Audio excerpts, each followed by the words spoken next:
Nuestro siguiente speaker es Alejandro Fernández.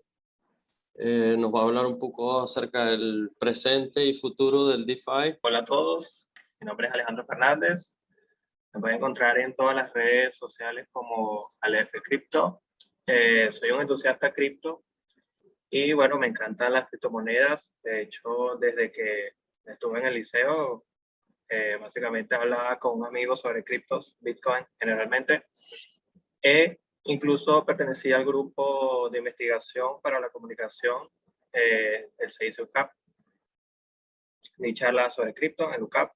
Y bueno, el destino nos ha traído un poco a trabajar en este mundo de lo que es las criptos. Actualmente trabajo como Community Manager para BFX Leos, que es una comunidad asociada a Bitfinex.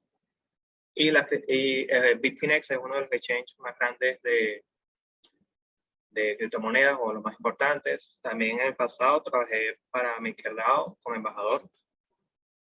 Y actualmente estoy involucrado en la comunidad de MakerDAO en general. Y también soy parte del equipo actualmente de Happy3 Latam. Y bueno, saludos a los chicos ahí de Happy3. Bueno, vamos a comenzar un poco hablando sobre la evolución del dinero. Para hablar del presente y futuro debemos conocer el pasado, de dónde viene esta ruta de transformación del dinero. Y como pueden ver en la imagen, pasamos primero por el intercambio de objetos físicos por otros. Aún no estamos en el trueque, se intercambiaban conchas de mar, perlas, rocas entre sí, como un bien físico, algo simbólico. Y bueno, si ven la vaquita, ahí sí pasamos a lo que es el trueque. Ya los objetos de valor tienen, ya los objetos tienen un valor representativo, es decir, que ya por ejemplo, una vaca tiene un valor de 10 ovejas y a su vez estas 10 ovejas valen 10 sacos de trigo, etc. Y luego que aquí podemos ver ya la evolución de lo que es la economía en general, las siguientes evoluciones del dinero, que no mencionaré por el tema del tiempo, pero la mejor parte creo que es la creación de los billetes y las notas de banco, que estaban respaldadas por oro. Y en 1971 Nixon derogó esta medida, cambiando el formato de lo que es el dinero actualmente.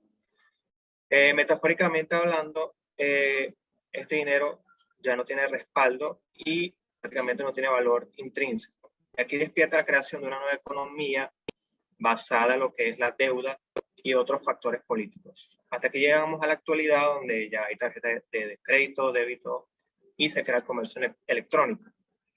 El nacimiento de Bitcoin aquí lanza un movimiento, vamos a decirlo así, en el año 2008-2009, cuando se crea, ya que por la quiebra de distintos bancos dejan la ruina a millones de personas en el sistema financiero.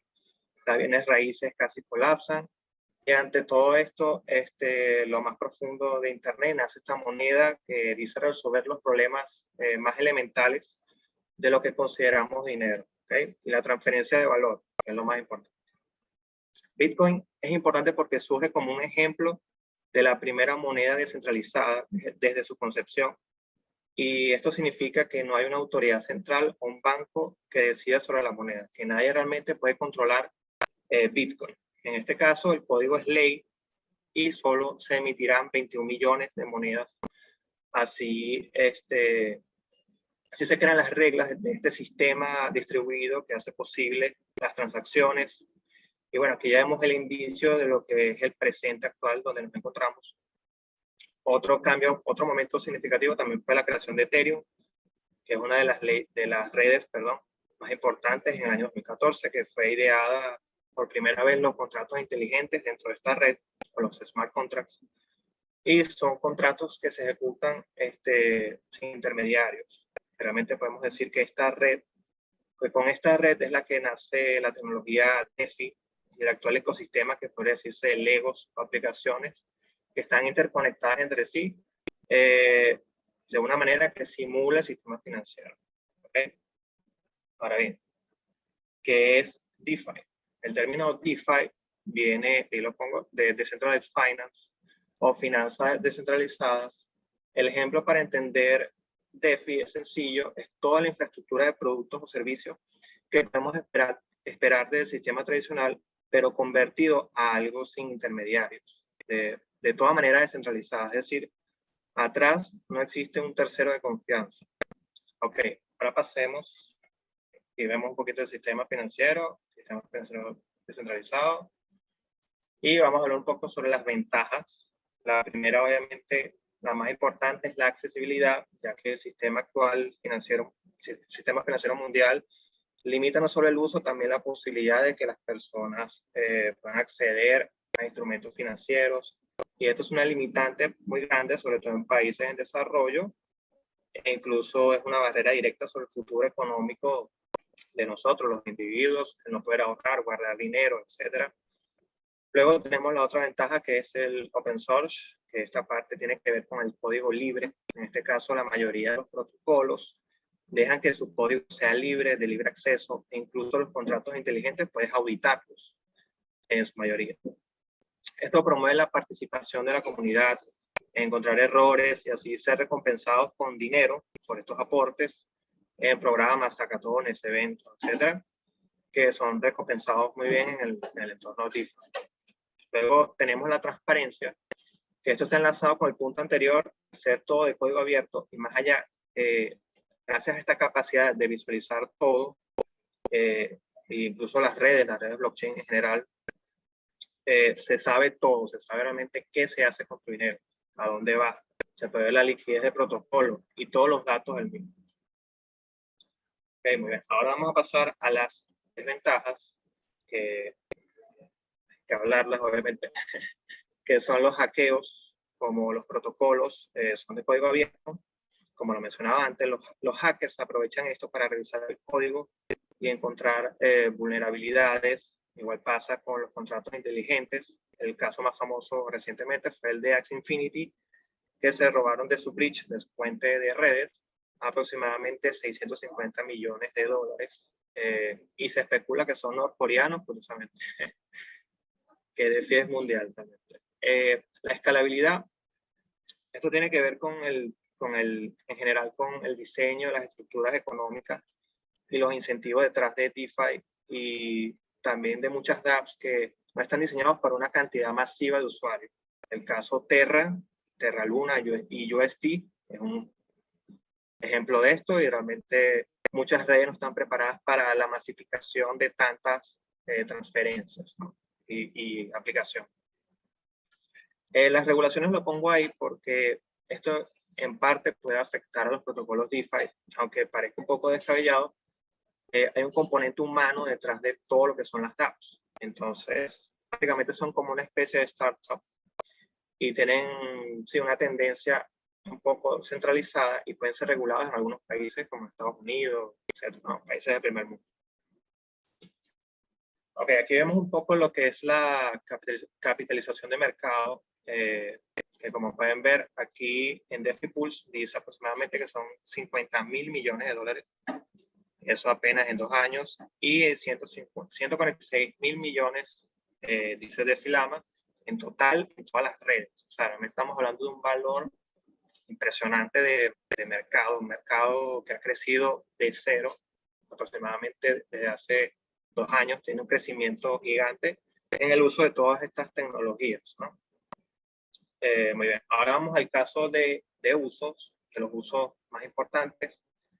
Aquí veremos un patrón, obviamente, con el tema descentralizado, DEX.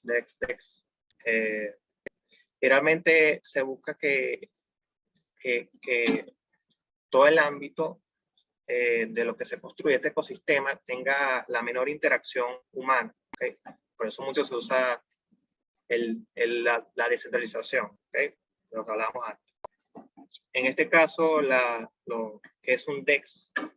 El DEX viene básicamente del término exchange descentralizado, y un exchange básicamente un intermediario entre un comprador, un vendedor que quiere obviamente hacer una transacción de compra o venta de su criptomoneda. Y básicamente todas las decisiones de los DEX se ejecutan por aprobación del usuario. Eso es una estructura que está conformada por contratos inteligentes y que es un cambio de paradigma desde este punto de vista, si lo vemos así. También incluso está el tema de los AMM o los Automated Market Maker, que solo voy a mencionarlos por encimita porque es muy bastante complejo y creo que no da el tiempo. Básicamente son creadores de mercado que se apoyan en lo que son las liquidity pool y que son un componente esencial para lo que es la columna vertebral de lo que llamamos DeFi. Y así se crea la liquidez realmente necesaria para comerciar dentro de estos exchanges descentralizados y hacer swaps. Y bueno, es sencillamente cómo aportar liquidez. Sencillo, tenemos 2 tokens. Tú con estos 2 tokens ingresas a un pool y a cambio de este aporte el usuario ganará comisiones, o bueno, tú en general ganarás comisiones por este trade que se ejecuta. Y por supuesto, si aportas grandes cantidades, el pool, o sea, la mayor cantidad de comisiones se te va a ti. Porque las comisiones se reparten entre todos los jugadores, que eso es lo más revolucionario. ¿Okay? Luego tenemos a las DAO, que a mí me encantan las DAO, ya que trabajé en una, como MakerDAO. Las DAO podríamos definirlo como una estructura jerárquica diferente de una empresa, aunque son una completa revolución actualmente porque no es que exista un jefe tradicional, no es nada de eso. Incluso hay un ejemplo de Ucrania que incluso crearon una DAO para administrar esos fondos en criptomonedas. Y las DAO son sencillamente, su término en español sería organizaciones autónomas descentralizadas, y prácticamente podríamos visualizarlo como una startup, una empresa, como una organización donde esta comunidad de trabajadores es que realmente crean la empresa, o sea, le aportan valor, entienden que necesita el protocolo, votan, crean una propuesta de trabajo, y así es más o menos como funciona una DAO a través de votaciones. ¿Okay? La comunidad siempre quiere lo mejor para el protocolo y contribuyen activamente al desarrollo del protocolo, o sea, de que realmente el protocolo sea exitoso, son colaboradores de ese éxito. ¿Okay? Los trabajadores, como dijimos antes, pueden votar, pero para poder votar necesitan algo con que hacer su derecho al voto. En este caso, el voto es una forma simbólica de aprobar cosas, de aprobar ideas, medir de forma efectiva el sentimiento de esta comunidad que estamos llamando DAO. Y el token, los tokens de gobernanza son esenciales en este caso, ya que son los protagonistas cuando hablamos de votaciones, porque se utiliza para esto mismo gobernar dentro de la DAO y hacer cambios importantes del protocolo y a su vez cambios de tarifa, cambios de, en general, de todo lo que tiene que ver con la estructura de la empresa, por así decirlo. La primera DAO considerada totalmente autónoma actualmente es MakerDAO, que es una plataforma de préstamos o lending, que su principal atractivo es DAI, su moneda colateralizada con otras criptos, y MakerDAO es un ejemplo muy interesante de cómo funciona un mercado de préstamos, porque uno vas a obviamente depositar, o sea, no vas a pedir un préstamo sin garantía, tiene que haber una garantía para que la persona devuelva el préstamo. Entonces tú lo que haces es depositar tus criptos en ese protocolo y luego posteriormente, o sea, obtienes el préstamo y entonces tienes que dejar de depositar tus criptos ahí, ¿ok? Y luego, por supuesto, pagas el préstamo y se te devuelve tu dinero, tus criptos. Así más o menos como funciona un DAO, un Vault de Maker. Y básicamente esto es el principio de lo que es una colateralización de un activo. Y así es como se emite DAI. Tú metes Ethereum y puedes, por supuesto, obtener DAI. Y básicamente un proceso de los usuarios. Y bueno, aquí ya entramos en un proceso, en un tema bastante interesante, perdón, que es lo que son los NFT, lo que es el arte en general. Y bueno, este maravilloso mundo.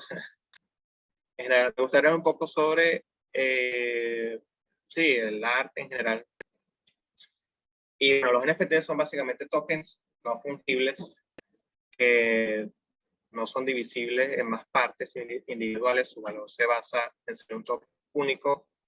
Y bueno, como los objetos de colección, por ser la única edición, son valiosos. Como una carta, qué sé yo, tal vez algún algún juguete antiguo que solamente hubo una sola edición, bueno, es valioso por eso. Y los NFT actualmente tienen cierto éxito, la tendencia ha bajado, la popularidad ha bajado bastante, ya que, por ejemplo, lo más famoso, ahí lo pueden ver, lo que es los Bored Ape, que son estos monos con cara de resaca, a mí me gusta decirlo así, porque son bastante feos. Y bueno, el arte en general es bastante subjetivo y incluso se podría decir que hay muchas vertientes donde para gustos colores. Y recuerdo que había un artista que literalmente pegó una banana con cinta adhesiva, ya es la considerado arte, y la obra se vendió por $150,000, por cierto, en el año 2019. Ok, entonces, bueno, no sé qué es más ridículo. Alguna gente dice que los NFTs, tú no obtienes como que la garantía, pues, de que ese arte es tuyo, pero realmente sí es tuyo porque tú obtienes el token. O sea, el token, incluso hay gente, no, pero es que ese arte que está allí es un servidor y tal. No, o sea, incluso hay un servidor, hay una especie de servidor, podemos decirle, que es interplanetario, que se creó de forma descentralizada para guardar archivos. Y muchos NFT lo utilizan e incluso no, es inviolable. ¿Okay? Los videojuegos, por ejemplo, también se ha utilizado lo que son los NFTs. Se ha experimentado mucho. Hay desarrolladores de videojuegos muy importantes que han apostado por lo que son los videojuegos con NFTs. Y uno que no podemos dejar de mencionar es Axie Infinity, porque Axie Infinity básicamente fue un boom aquí en Venezuela. Yo creo que todo el mundo conoce en esta llamada que es Axie Infinity. Y bueno, el juego consistía en 3 NFTs que tenías como mascotas virtuales. Tenía un modelo económico bastante interesante. Lástima que no era sostenible, pero este cambio, actualmente tienen un cambio en lo que se conoce como el modelo Play to Earn, que básicamente es jugar para ganar. ¿Ok? Y ellos cambiaron este modelo a Play. Sí, era Play to Earn, que era jugar para ganar. Y ahora lo cambiaron a Play and Earn, que básicamente Play, o sea, juega y gana. Entonces, algo como que ya las ganancias no son obligatorias, sino son algo, por así decirlo, secundario. O sea, obtener ingresos dentro del juego es algo secundario.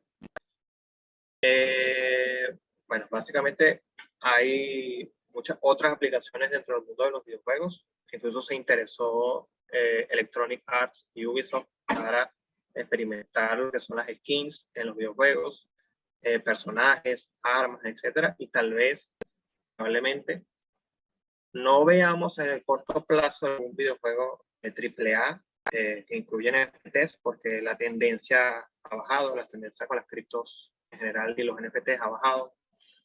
Entonces, algo que probablemente en el futuro veamos, próximamente en 5 años, probablemente, no se sabe. Y en la música tenemos un caso particular, por ejemplo, con este protocolo que se llama Audius, que básicamente es un SoundCloud descentralizado donde puedes compartir tu música desde sus nodos, y recompensar al artista con tokens de su plataforma. Y el proyecto básicamente te da el control total de la distribución de tu música, ya que la mayoría de los artistas actualmente que pertenecen a disqueras grandes, Universal, Sony Music, etc., no son dueños de su música y solo reciben una tarifa fija por contrato de su música. O sea, realmente no son dueños ni siquiera de las letras de sus canciones, algunos artistas, ¿no? Entonces esto da mayor libertad, lo que hablábamos de la descentralización, porque es importante la descentralización incluso en todos estos ámbitos. ¿Okay? Y bueno, en general, ahora sí toco un punto bastante interesante. Hay que hablar sobre el futuro de las DeFi. Obviamente yo no soy un gurú experto de lo que puede pasar con las DeFi en el futuro.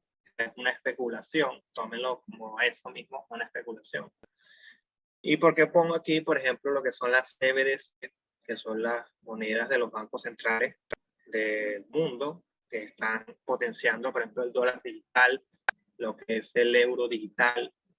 Porque estamos viendo que hay un componente importante hacia que se abandone el concepto de banca.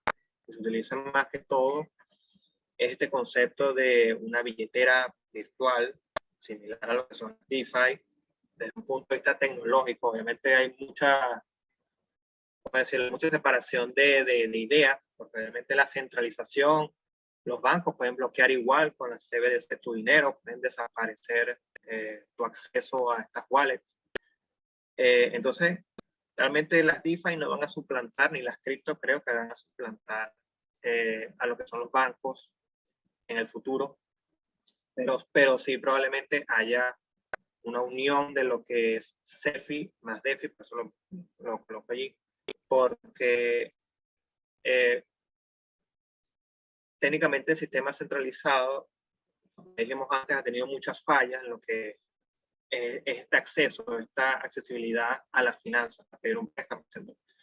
Por ejemplo, el caso de China, obviamente que hay que separarlo mucho del tema ideológico y más que todo hablando del tema tecnológico.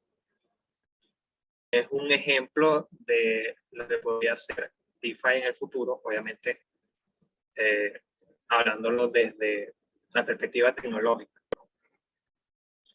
Y bueno, en general, todo probablemente se maneje desde una aplicación, tal vez MetaMask se vuelva algo más intuitivo, más accesible para muchas personas y que incluso muchas páginas integren lo que es el acceso a MetaMask. Porque, por ejemplo, en la Web3 se habla mucho de lo que es la Web3, aún todavía no se sabe qué es Web3. Entre todos tenemos una opinión diferente de qué es Web3, pero no es simplemente que puedas acceder a una página web con MetaMask. No es simplemente eso. Tiene que haber algo detrás que es, como te estoy diciendo, o me estoy diciendo a ustedes, que es DeFi en general. Y bueno, el ecosistema, por supuesto, va a cambiar y gracias a la CBDC también se expanda aún más de lo que estamos viendo actualmente. Y las instituciones probablemente vayan a regular lo que son las DeFi, hacia un camino mutuo entre no asfixiar esta tecnología, sino también adoptarla, cambiar los paradigmas actuales de lo que es dinero, y que realmente esperemos que se cree una revolución de lo que probablemente sea el nuevo dólar digital, que aún falta mucho camino y esperemos que salga pronto, igual que esperemos que DeFi no muera en un futuro próximo. Y bueno, nada, hasta aquí mi exposición, mi presentación. Buenísimo. Si tienen alguna pregunta. Muchísimas gracias. Sí, estamos revisando aquí en el chat a ver si alguien ha dejado alguna pregunta. Podamos responder en 5 minutos, pero hasta ahora lo que más me llama la atención de los NFT es la aplicación que puede tener como avatar, incluso para establecer una marca o una identidad en las redes sociales. Y mucho de lo que hemos estado hablando, preguntas, me puede ser. Por ahora no tenemos ninguna pregunta, pero hemos dejado tus contactos, Alejandro, en el chat para que te contacten cualquier cosa. Un gusto que hayas estado aquí con nosotros hoy. ¿Algún consejo o así, alguna curiosidad que tengas, compartes con nosotros? Realmente muchas gracias a ustedes por el espacio. Ya saben, mi Twitter, AleFCrypto. Cualquier duda, cualquier pregunta, estoy disponible. Me pueden escribir, cualquier consulta. Realmente soy muy amigable, a todo el mundo le respondo. Y bueno, nada, realmente hay que seguir construyendo en este espacio. Invito a todos a que siempre, por supuesto, lean y practiquen, realmente se involucren en lo que es el ecosistema cripto. Creo que es lo mejor de cualquier ámbito, por la descentralización, por lo que te permite el acceso, el ahorro, y te abre muchas puertas. Realmente diría que a todos, por lo menos, que ahorren o que se involucren de alguna manera en este ecosistema y creo que lo más positivo, construir entre todos ese futuro que deseamos, que soñamos, que es que todos podamos tener bastante accesibilidad a las finanzas, a un futuro económico mejor y qué mejor que construyendo este futuro juntos.